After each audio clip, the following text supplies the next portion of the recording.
आपण बघत आहात जबरदस्त रेसिपी। नमस्कार, जबरदस्त रेसिपी मध्ये आपले खूप खूप मनापासून स्वागत आहे। आज जबरदस्त रेसिपी मध्ये आपण एक वेगळी भाजी बनवणार आहोत आणि ती म्हणजे गवाराच्या शेंगा आणि पनीरची भाजी। ती कशी बनवायची ती वेगळी पद्धत आहे। खूपच सुंदर ही भाजी होते, खूप सगळे आवडीने खातील आणि जे एक पोळी खाणारे आहे ते 2-3 पोळ्या खाऊन जातील। तर चला मग ही रेसिपी कशी बनवायची ते बघूया। तर पनीर करण्यासाठी साहित्य घेतलेलं आहे। पहिले आपण गवार आणि पनीर बघितलेलं आहे, तर आता हे दुसरं साहित्य बघू। इथे मी आलं लसणाची पेस्ट घेतलेली आहे 1 चम्मच। आलं लसण जिरे आणि कोथिंबीरची पेस्ट आहे ही। कढीपत्ता आहे, जिरे आहे साबूत जिरे, इथे जिरे पावडर आहे, धने पावडर आहे 1 चम्मच। गवाराच्या शेंगा आणि पनीर याची भाजी करणार आहोत। त्याच्यामध्ये आपण वटाणे टाकणार आहोत। वटाणे ऑप्शनल आहे, तुम्हाला नको असेल तर तुम्ही वेगळं काही पण टाकू शकता, जसं गाजर आहे, शिमला मिरची आहे, बटाटा आहे, हे टाकू शकता।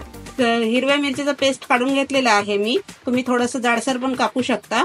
इथे कांदे घेतलेले आहे 1 वाटी, 1 वाटी टमाटर घेतलेला आहे, हळद आहे, चवीनुसार मीठ आहे। तर चला मग ही भाजी कशी करायची ते बघूया। हे मसाले घेतलेले आहेत, लवंग आहे 4, मिरे आहे 5 ते 6, विलायची आहे हिरवी विलायची 2 आणि कलमी आहे आणि तमालपत्र आहे।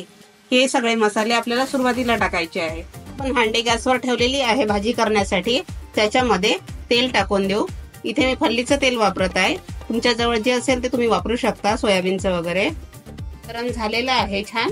आता आपण हे खडे मसाले टाकून देऊ, थोडीशी हिंग टाकू, जिरे टाकू साबूत जिरे, कढीपत्ता टाकायचा आहे।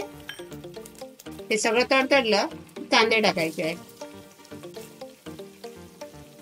आणि छान फिरवून घ्यायचं। थोडीशी गॅस मंद करून द्यायची, आतापर्यंत मी जास्त ठेवलेली होती। इथे आपले कांदे झालेले आहे। आता इथे आपण मिरचीचा पेस्ट टाकून देऊ, 2 ते 3 चम्मच टाकलेला आहे। तुम्हाला जर तिखट नसेल पाहिजे तर कमी टाका आणि छान तडतडून घेऊ। तुम्ही थोडा आधी टाकले तरी चालते मिरचीचा पेस्ट, मला थोडा वेळ झालेला आहे इथे। आणि आलं लसण पण इथे टाकून देऊ आपण, 1 चम्मच आलं लसण टाकत आहे आणि छान परतून घेऊ याला। इथे आपलं मिरचीचा पेस्ट आणि आलं लसण परतून झालेलं आहे। गॅस मंद करून देऊ आणि टमाटर टाकून देऊ। टमाटरवरती चवीनुसार मीठ टाकायचं आहे, हळद टाकून देऊ अर्धा चम्मच, धने जिरे पावडर टाकून देऊ आणि याला मिक्स करून घेऊ। अशा प्रकारे 2 मिनिटासाठी आपण कव्हर करून घेऊ। इथे आपले 2 मिनिटं झालेले आहे, काढून बघू आता। हे बघा छान मसाला शिजलेला आहे। आता याच्यामध्ये आपण वटाणे टाकून देऊ, धुवून टाकायचे आहे वटाणे, धुतलेले होते, आणि गवार टाकून देऊ, गवार पण धुवून टाकलेली आहे। आधी स्वच्छ भाज्या धुवून टाकायच्या आणि छान मिक्स करून घेऊ। हे बघा छान मिक्स झालेलं आहे। आता याला झाकून ठेवू, छान थोडंसं तेलामध्ये शिजू द्यायचं, झाकण ठेवू। इथे 2 मिनिटं झालेले आहे आपले। आता आपण भाजीची झाकणी काढून बघू। हे बघा किती सुंदर शिजत आहे, छान मस्त छान मसाल्यामध्ये शिजू द्यायचं। आता याच्यामध्ये आपण थोडंसं गरम पाणी टाकून देऊ। बाजूला गरम पाणी करून घेतलेलं आहे मी, त्याच्यामध्ये टाकत आहे। गरम पाणी टाकलं की भाजीचा स्वाद खूप सुंदर येतो। कमीत कमी इथे अर्धा ग्लास पाणी टाकलेलं आहे गरम पाणी करून, एवढंच टाकायचं, खूप पाणी नाही टाकायचं, आपल्याला रस्सा नाही करायचा आहे। आणि याला इथे आता याला कव्हर करून घेऊ।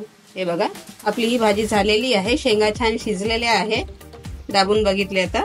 आता आपण या स्टेजवर पनीर टाकून देऊ। पनीर अशा प्रकारे कट करून घेतलेले आहे, तुम्ही वेगळ्या प्रकारे कट करू शकता। आता हे पनीर आपण टाकून देऊ आणि छान मिक्स करून घेऊ। इथे हलक्या हाताने मिक्स करायचं, खूप जोरात नाही करायचं कारण पनीर तुटू शकते त्याच्यामुळे। आता ह्या पनीरला थोडंसं मसाल्यामध्ये शिजू द्यायचं, कव्हर करून घेऊ। हे बघा ही आपली भाजी झालेली आहे। आता आपण काढून बघू। हे बघा मस्त ही झालेली आहे। आता याच्यामध्ये आपण कोथिंबीर टाकून देऊ आणि गरम मसाला टाकून देऊ, थोडासा, अगदी थोडासा टाकलेला आहे, आणि छान मिक्स करून घेऊ। आपण भाजीची गॅस बंद करून देऊ आणि सर्विंग प्लेटमध्ये काढून घेऊ। ही गवार आणि पनीरची आपली भाजी तयार झालेली आहे। आपण वेगळ्या बाउल मध्ये काढलेली आहे। आता प्लेट मध्ये काढून बघू। हे खूपच अप्रतिम भाजी झालेली आहे। तुम्ही एकदा अशा प्रकारे करून बघा, खूपच आवडेल सर्वांना। मस्त आपली गवार आणि पनीरची भाजी तयार झालेली आहे। अशा प्रकारे तुम्ही एकदा करून बघा। तर चला मग भेटू पुढच्या व्हिडिओमध्ये नवीन रेसिपी घेऊन। सबस्क्राइब नसेल केलं तर चॅनलला सबस्क्राइब करा आणि बेल आयकॉन दाबायला विसरू नका, जेणेकरून येणाऱ्या नवनवीन व्हिडिओचे नोटिफिकेशन तुम्हाला मिळू शकेल।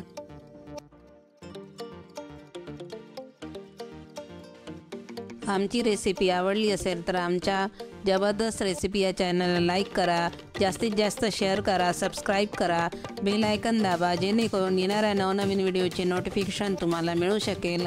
आम्हाला दिलेल्या प्रतिसादाबद्दल धन्यवाद। तसेच आमचे नवनवीन व्हिडिओ बघत राहा। नमस्कार।